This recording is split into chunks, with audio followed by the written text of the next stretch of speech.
Si estás creando contenido o quieres crear contenido para YouTube, seguramente necesitas saber esto.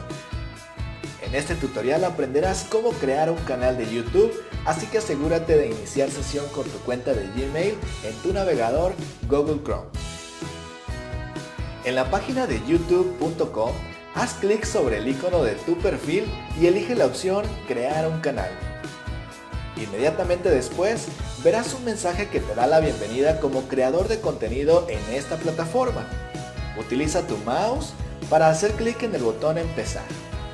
Para empezar deberás decidir entre usar tu nombre o usar un nombre personalizado. Te recomiendo usar un nombre personalizado que se relacione con el contenido que deseas compartir en la red, para que los usuarios puedan encontrarte con mayor facilidad. Sin embargo, si estás interesado en posicionar tu marca personal como creador, la mejor opción para ti sería usar tu nombre. Para efectos de este tutorial, seleccionaré un nombre personalizado.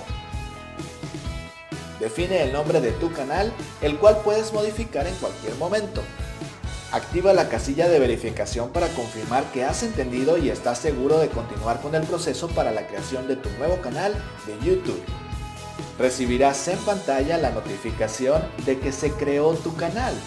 Lo que sigue es personalizarlo. Aquí podrás darle un sello único y original que hará la diferencia. Usa tu creatividad para conectar con tus espectadores, incluyendo estratégicamente una imagen o logotipo de perfil, una breve descripción de tu contenido y los vínculos a tus sitios o redes sociales para ir creciendo tu comunidad de forma integral. Tienes la posibilidad de completar los datos ahora mismo o configurarlo después. Listo, así se verá tu nuevo canal. El trabajo apenas comienza. Continúa preparándote y recuerda que siendo parte del programa de socios de YouTube podrás ganar dinero haciendo videos. ¿Te ha servido conocer esta información? Házmelo saber suscribiéndote al canal y déjame tu comentario.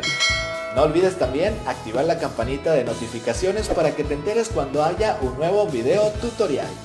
¡Hasta la próxima!